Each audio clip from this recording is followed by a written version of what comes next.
것입니다. 끝없이 달될 것입니다. 아멘. 네, 오늘 이 자리에 우리 구리시를 위해서 수고하시는 우리 시장님도 함께 예배에 참여하셨습니다. 우리 격려의 박수 한번 드리겠습니다. 감사합니다. 늘 건강하셔서 구리시를 위해서 일하실 때 하나님께서 함께 하시길 축복합니다. 네, 저는 본문의 말씀을 가지고 목회자와 성도라는 제목으로 말씀을 전하도록 하겠습니다. 교회 안에서 가장 밀접한 관계가 있다면 그것은 목회자와 성도일 것입니다. 크게 보면 목회자나 성도나 같이 하나님의 구원받은 백성이고 부르심을 받은 예수님의 제자라고 볼 수가 있습니다. 그러나 목회자는 성도를 위해서 기도하고 말씀을 가르치는 역할을 하게 됩니다. 사도행전 6장 4절을 보시면 초대교회가 형성이 되면서 사도들이 자신의 역할에 대해서 규정하고 있는 부분이 있는데요, 그들이 이렇게 자신의 역할들을 규정했습니다. 우리는 오로지 기도하는 일과 말씀 사역에 힘쓰리라, 이렇게 이야기했습니다. 이 같은 역할이 오늘날 목회자에게도 계속 연장선 안에서 있다고 볼 수가 있는 것이죠. 더불어서 목회자는 성도가 낙심했을 때에 격려하고 다시 신앙으로 세우는 역할을 하는 것이 바로 목회자입니다.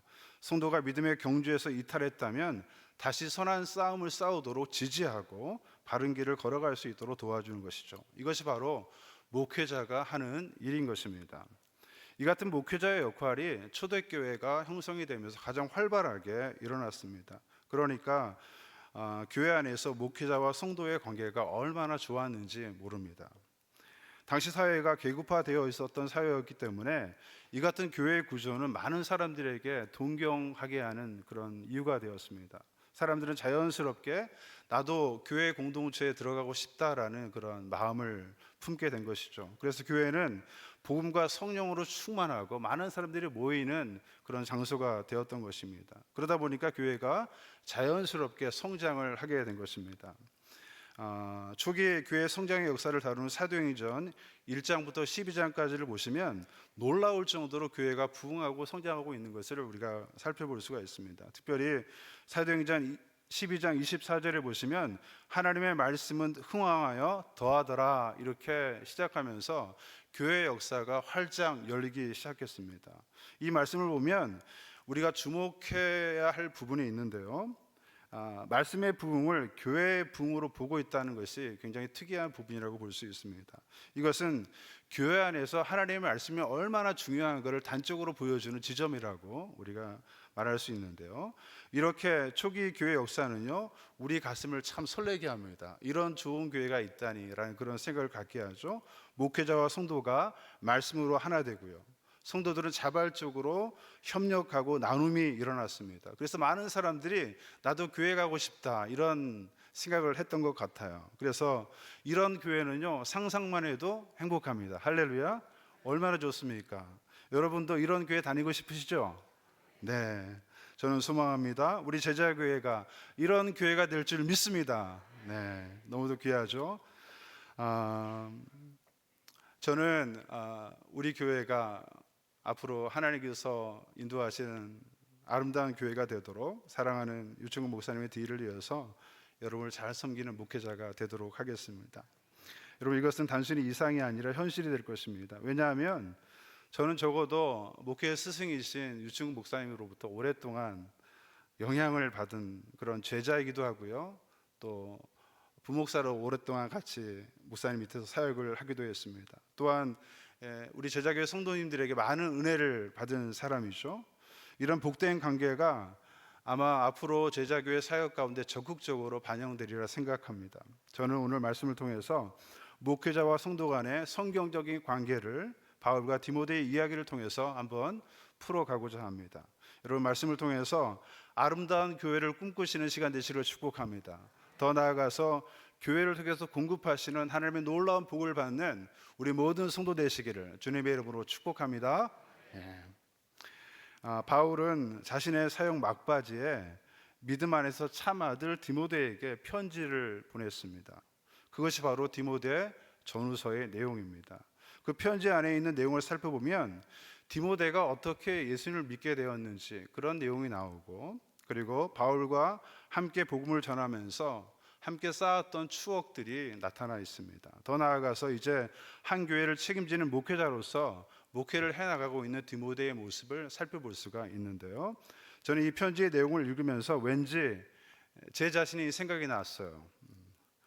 제자교회와 저의 관계가 마치 이런 관계가 아닌가라는 그런 생각을 해보았습니다. 그러면서 이제 주일 첫 번째 설교는 이 본문을 가지고 설교해야 되겠다라고 생각해서 오늘 본문의 말씀을 준비하게 되었습니다. 이렇게 하나님께서는요, 교회 안에서 목회자와 성도를 만나게 하십니다. 하나님께서 하신 일이죠. 네. 그렇게 하나님이 우리를 하나로 이렇게 묶어주신 것입니다. 그래서 함께 신앙생활하면서 하나님 나라 갈 때까지 우리가 함께 그 길을 걸어가게 되는 것입니다. 사랑하는 성도 여러분, 교회에서 일어나는 모든 일은 하나님의 역사하심이라는 사실을 믿으시기 바랍니다. 사람이 계획하는 것 같아도, 사람이 하는 것 같아도 사실 교회에서 있는 모든 일은 하나님께서 그렇게 이끌어가고 또 만나게 하고 새롭게 하는 것이 바로 하나님께서 하신 일입니다. 바울의 편지는 이렇게 시작되는데요. 여러분 2절 말씀을 우리 같이 한번 읽어보도록 하겠습니다. 우리 본문 2절 말씀 함께 읽어볼까요? 시작. 믿음 안에서 참 아들 된 디모데에게 편지하노니 하나님 아버지와 그리스도 예수 우리 주께로부터 은혜와 긍휼과 평강이 내게 있을지어다. 아멘. 네. 여러분 우리는 이 편지의 서두에서 디모데를 향한 바울의 애정을 한번 살펴볼 수가 있습니다. 느껴지죠. 있는 것 자체로만 해도 그의 어떤 애정이 바로 느껴집니다. 사실 바울은 여러분 잘 아시는 것처럼 여러 차례 투옥의 과정을 겪으면서 그야말로 몸도 마음도 굉장히 약해 있었습니다. 이제 나이도 많이 들었고 게다가 특별히 거처할 곳도 없이 이리저리 방황하는 그런 상황이었죠. 그런데 바울은 디모데를 향한 아주 애정 어린 권면을 포기하지 않고 계속하고 있는 것을 보게 되죠. 마지막까지 디모데의 목회를 살피는 그런 바울의 자상함을 본문 내용 가운데 살펴볼 수가 있습니다. 저는 이 디모데의 모습을 보면서 디모데는 참 행복한 목회자다라는 그런 생각을 해봤습니다. 이렇게 소위 사랑해주고 권면해주고 있는 선배 목회자가 있다는 것이 얼마나 귀한 일이에요. 디모데는 참 좋은 그런 선배 목회자를 둔 것 같습니다. 그렇다면 저도 복받은 사람이죠. 여러분 잘 아시는 것처럼 유충구 목사님께서 저에게 얼마나 많은 사랑을 주신지 모릅니다. 목회자로서 성장할 수 있도록 여러 가지 길을 열어주시고 기도해 주시고 협력해 주신 것이 얼마나 감사한지 몰라요. 특별히 이렇게 제자교회를 섬기게 된 것도 하나님의 특별한 은혜라고 생각합니다. 앞으로 하나님께서 우리 교회를 선하게 이끌어 가실 줄 믿습니다. 바울은 디모데와의 관계에 있어서 하나님의 인도하심을 이렇게 표현했는데요. 이렇게 이야기했습니다. 하나님 아버지와 그리스도 예수 우리 주께로부터 은혜와 긍휼과 평강이 내게 있을지어다 이렇게 이야기합니다. 여러분 바울은요 디모데에게 은혜와 긍휼과 평강이 있기를 기원했습니다. 굉장히 중요한 말이죠. 여러분 교회에서 또 성도들에게 가장 중요한 것이 있다면 바로 은혜와 긍휼과 평강인 것입니다. 저는 이것이 가장 위대한 축복이라고 생각해요. 그런데 이런 축복이 거저 만들어지는 것이 아닙니다. 바로 목회자와 성도 간의 좋은 관계를 통해서 만들어지게 되는 것이죠. 더 나아가서 교회를 향한 수많은 연단들을 함께 극복하면서 신앙의 과정을 함께 살아오면서 은혜와 긍휼과 평강의 꽃이 교회 안에 피게 되는 것입니다. 너무도 귀한 일이죠. 이런 놀라운 역사들, 놀라운 축복이 우리 제자교회 가운데도 날마다 있기를 축복합니다. 그렇다면 바울과 디모데는 어떤 만남을 통해서 서로 알게 되었을까요? 굉장히 궁금하죠. 바울과 디모데의 만남은요 바울이 첫 번째 전도 여행을 하는 과정 속에서 만나게 됩니다. 여러분 디모데는요 루스드라라는 지역에 살고 있었습니다. 어릴 때부터 어머니 외할머니로부터 율법 교육을 철저하게 받은 그런 사람입니다. 지역에서도 신실한 사람으로 소문났었고요. 그런 그가 바울을 통해서 이제 복음을 듣게 된 것입니다. 소위 은혜를 경험하게 된 거예요. 예수님을 알아버렸습니다. 저는 이 표현이 굉장히 좋다고 생각해요. 그의 인생 가운데 살아가다가 어느 한순간 예수님을 제대로 알아버리게 된 것입니다. 그리고 예수님을 믿게 된 것이죠.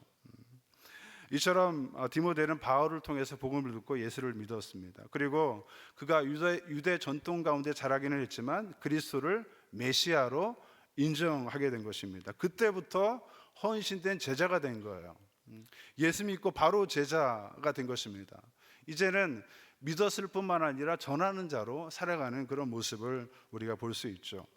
사실 이런 경험은 바울에게 먼저 있었습니다. 바울도 예수님 만나고 은혜를 경험했습니다.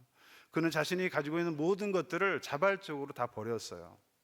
자신의 모든 주의라든지 자신이 가지고 있는 모든 것들을 다 내려놓고 오직 예수의 이름을 전하는 일에 자신의 일평생을 바치고 있는 것을 보게 되죠. 특별히 이방인들을 향한 전도자로 평생을 살았습니다.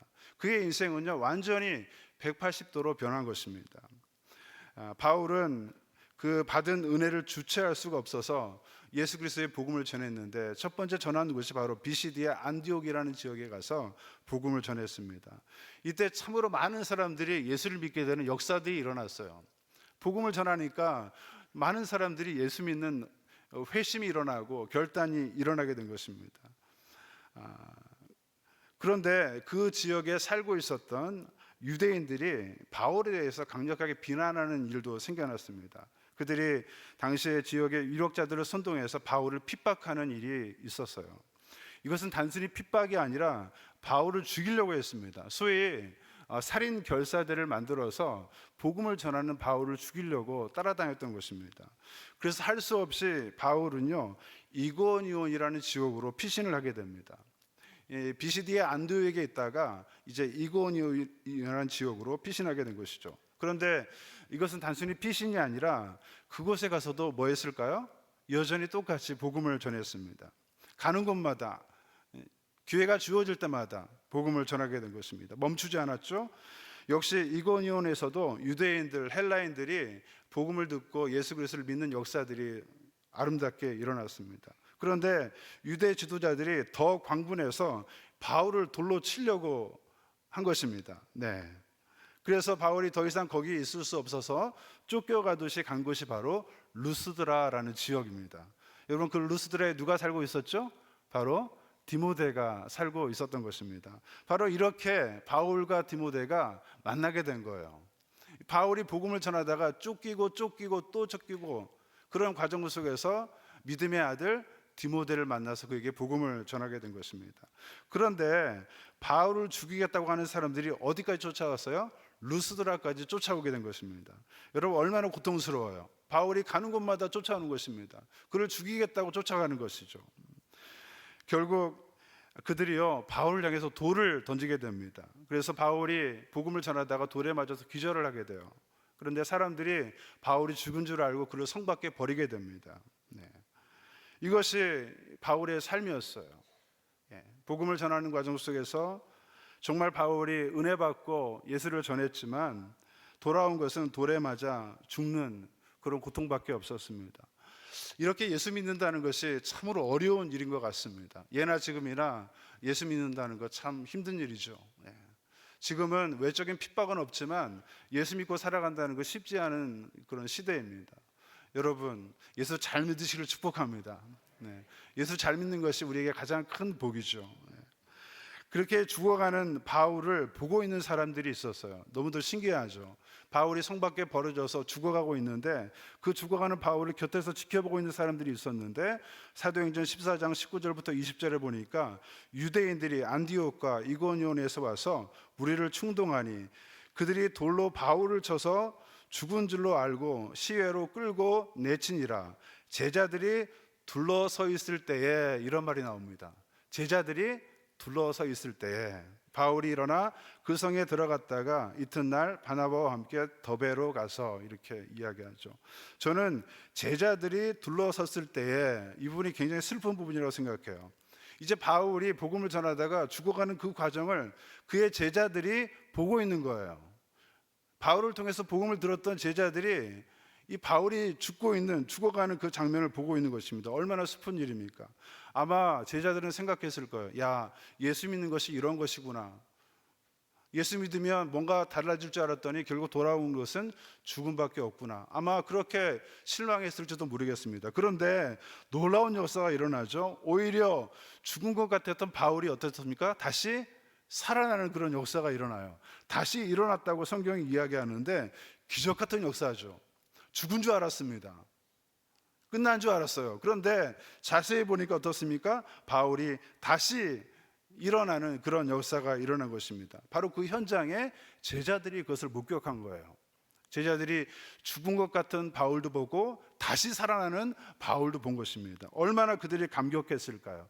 야, 예수 믿고 복음 전하는 것이 이런 일이구나 라는 것을 깨닫게 된 것입니다. 그리고 바울은 더베로 가게 됩니다. 잘 갔죠. 이제 좀 안전한 지역에 가서 복음을 전하기 위해서 아마 더베로 간 것이 아닌가 그런 생각을 합니다. 그런데 성경을 더 읽어보니까 정말 놀라운 일이 일어났습니다. 이제 바울 일행이 더베로 가서 복음을 전하다가 다시 자기를 핍박했던 지역으로 돌아오고 있는 그런 장면이 나와요. 너무도 대단하죠. 여러분, 이것이 어떻게 있을 수 있는 일입니까? 자신을 죽이겠다고 하는 사람들을 피해서, 돌을 던진 사람들을 위해서 피해서 더베로 갔는데 다시 더베에서 복음을 전하다가 바울이 다시 자기를 죽이려고 했던 그 지역으로 다시 돌아오게 된 것입니다. 사도행전 14장 21절에 보니까요, 복음을 그 성에 전하며 많은 사람을 제자로 삼고 루스드라와 이고니온과 안디옥으로 돌아가서, 이렇게 표현하고 있습니다. 여러분, 왜 그곳으로 다시 돌아갑니까? 바울은 자신을 죽이겠다고 하는 사람들을 향해서 다시 가게 된 것입니다. 말도 안 되는 결정이죠. 저 같았으면 피했을 것입니다. 그런데 바울은요, 다시 그 적지로 들어가게 된 것이죠. 여러분, 이것이 바로 성경이 말하는 긍휼입니다. 긍휼이죠. 여러분, 긍휼은요, 복음을 가진 자가 보여주는 마음이에요. 자비의 마음이죠. 우리가 하나님께 은혜를 받았다라고 이야기합니다. 그런데 반대로 긍휼은 우리가 베푸는 것이 바로 긍휼입니다. 예수 믿는 사람들이 손해봐도 사람들에게 복음을 전하는 것이 뭐죠? 긍휼이죠. 손해볼 줄 알지만 행하는 것이 긍휼입니다. 내가 죽을 자리에 다시 가서 복음을 전하는 것이 어떻습니까? 바로 긍휼인 것입니다. 그래서 긍휼은요, 세상을 아름답게 합니다. 너무도 대단하죠. 여러분, 우리가 전도할 때에 세상 사람들이 말하기를 전도의 미라는 것이라고 표현합니다. 왜 우리가 전도합니까? 예수 믿지 않는 사람들이 불쌍해 보이는 것이죠. 긍휼의 마음입니다. 그것이 바로 그런 마음을 가지고 복음을 전하는 것이죠. 예수 믿지 않는 사람들, 정말 우리의 긍휼의 마음을 품어야 할 것입니다. 이처럼 바울은 자신을 향해서 돌을 던진 원수들을 향해서 다시 한번 복음을 전하고 있는 모습을 보게 되죠. 대단한 모습이죠. 그것이 바로 긍휼이고 사랑입니다. 그리고 더 나아가서 바울은요, 루스드라에 있는, 그리고 그곳에서 혼란에 빠져 있는 제자들을 격려하는 모습이 포착이 됩니다. 사도행전 14장 22절을 보니까 제자들의 마음을 굳게 하여 이 믿음에 머물러 있으라 권하고, 이렇게 표현합니다. 또 우리가 하나님 나라에 들어가려면 많은 환난을 겪어야 할 것이니라 하고 이렇게 얘기합니다. 너무도 대단하죠. 바울은 자신을 핍박하는 자리로 다시 돌아가서 혼란 속에 빠져 있는 제자들을 격려합니다. 그리고 어떤 환난이라도 이겨내라고, 담대하라고 당부하고 있는 모습을 보게 되죠. 저는 이 부분을 보면서 대단히 감동적인 그런 부분이라고 생각합니다. 사랑하는 성도 여러분, 이것이 바로 목회자가 하는 일입니다. 이것이 바로 목회자가 하는 일이죠. 여러분, 목회자는 성도가 있는 곳이라면, 성도가 아파하는 곳이라면 어디든지 가는 것이 바로 목회자인 것입니다. 비록 그곳에 가면 죽을지라도, 비록 그곳에 가면 손해볼지라도 그곳에 향해서 가는 것이 바로 목회자인 것입니다. 바울은 혼란에 빠진 제자들을 향해서 다시 일어서라고, 환난을 당해도 소망을 잃지 말고 하나님 나라를 위해서 정진하라고 격려하고 있는 것을 보게 됩니다. 아마도 그 자리에, 바울이 격려했던 그 자리에 디모데가 있었을 것으로 우리가 추정을 해볼 수가 있는 것입니다. 이렇게 교회는요, 생명의 관계가 만들어지는 것이 바로 교회인 것입니다. 그래서 그런 모든 과정을 통해서 이루어지는 것이 바로 평강이죠. 평강입니다. 그래서 평강은요, 우리가 함께 웃고 웃을 때 우리 가운데 만들어지는 것이 바로 평강인 것입니다. 사랑하는 성도 여러분, 평강은요, 조용한 상태를 가리켜서 평강이라고 말하지 않습니다. 평강은요, 함께 환난을 이겨낼 때 생기는 것이 바로 평강인 것입니다. 할렐루야. 여러분, 함께 고난을 이겨낼 때 우리 가운데 만들어지는 것, 교회 공동체 가운데 세워지는 것이 바로 평강인 것입니다. 사랑하는 성도 여러분, 교회 안에 가장 중요한 것이 있다면 바로 은혜이고 긍휼이고 평강인 것입니다. 이런 일들이 일어났을 때 우리는 예수 믿는 참 기쁨이 생길 수가 있어요. 여러분, 예수 믿어서 기쁘시죠? 네, 그렇다면 우리 안에 은혜가 넘치고 긍휼이 넘치고 또 평강이 넘칠 줄 믿습니다. 이런 교회가 제자교회가 될 줄 믿습니다. 저는 제자교회에서 부목사로 약 10년 정도 사역을 하였습니다. 그러면서 제가 본 것은 성도님들을 향해서 헌신하시는 그 유충 목사님을 많이 가장 가까이서 지켜보았어요. 늘 성도들 이야기하시면서 성도들을 사랑하시는 그런 모습들을 가까이서 지켜보았는데요. 지난주 마지막 거처를 정리하시고 이사하시는 그 목사님의 모습을 보면서 왠지 제가 좀 마음이 많이 아팠습니다. 왠지 슬퍼졌어요. 그러면서 동시에 제가 좀 더 잘해야 되겠다라는 그런 생각도 해보았습니다. 목사님은 정말 제가 오늘 설교한 것처럼 바울과 같은 그런 목회자였습니다. 성도의 문제라면 모든 것을 포기하시는 그런 목회자이셨고, 교회를 위해서라면 가장 낮은 자리도 마다하지 않는 그런 분이셨습니다. 핍박의 자리로 다시 돌아갔던 그런 바울처럼 성도가 힘들고 어려울 때 그 길로 다시 돌아가서 늘 격려하시던 그런 목사님이셨어요. 심지어 제가 중계동에서 사역을 할 시절에 목사님으로부터 이런 이야기도 들었습니다. 교회가 지어질 때 대출로 인해서 어려움을, 또 자금 문제로 어려움을 겪으면서 돈이 필요해서 아마 빗속을 운전을 하시면서 가시다가 차가 빗길에 미끄러져서 그 차가 벽에 부딪히고 이렇게 되면서 폐차가 될 그런 지경까지 큰 사고가 났는데 그때 기적처럼 살아나게 된 것이죠. 그러면서 그것도 역시 교회를 위한 일이고 또 성도를 위한 일이라면서 하나님께 영광을 돌려주셨던 그런 목사님을 기억합니다. 여러분, 그렇게 제자교회는요, 은혜를 입은 사람들의 함께 모여 있었고 또 서로 긍휼히 여기면서 서로 격려하고 복음을 전했습니다. 그리고 이렇게 우리 교회가 평안한 그런 놀라운 역사가 이렇게 이루어지게 된 것입니다. 이게 그냥 만들어진 것이 아니죠. 목회자와 모든 성도들이 협력하면서 이루어진 이 평강, 이 은혜가 오늘 우리 교회 가운데 넘치고 있다는 사실을 여러분 믿으시기 바랍니다. 이것이 모두 다 하나님께서 만들어 가시는 것입니다. 이제 저는 유충구 목사님의 뒤를 이어서 제자교회를 섬기는 목회자로서 은혜와 긍휼과 평강이 있는 교회를 만들어 갈 것입니다. 이미 목사님께서 그 길을 성실하게 걸어가셨기 때문에 저는 가장 가까이서 배웠던 목회자로서 또 성도님들에게 큰 은혜를 받은 그런 목회자로서 환난을 같이 겪은 그런 목회자로서 여러분을 잘 섬길 것입니다. 하나님의 은혜 가운데 제자교회를 잘 섬겨갈 것을 여러분 다짐합니다. 앞으로 우리 제자교회는 목회자와 성도가 가장 행복한 교회가 될 것입니다. 할렐루야. 얼마나 감사합니까? 함께 우리가 믿음의 선한 싸움을 싸워가시고 하나님께서 예비하신 복, 하나님께서 준비하신 복을 마음껏 누리시는 우리 모든 제자교회 성도가 되시기를 주님의 이름으로 축복합니다. 이런 찬양이 있습니다. 예수의 이름으로라는 찬양인데요, 영원한 생명을 내게 주신 예수, 날 위해 죽으신 그 사랑 알겠네. 십자가 구원이 나의 소망이라. 오직 주님만을 사랑하리라. 예수 이름으로 내가 살리라. 오직 주의 능력으로 나 기뻐하리라. 주를 위한 고난을 예수의 이름으로 내가 살리라. 오직 주의 능력으로 나 바라보리라. 갈보리 언덕 그 십자가의 능력, 아버지 그 큰 사랑 내가 믿을 때에 연약한 나의 힘 강건케 되리라. 아멘. 사랑하는 성도 여러분, 우리는 오직 예수의 이름으로 살아가는 사람들입니다. 그렇게 살아갈 때 우리 안에 은혜와 긍휼과 평강이 넘칠 줄 믿습니다.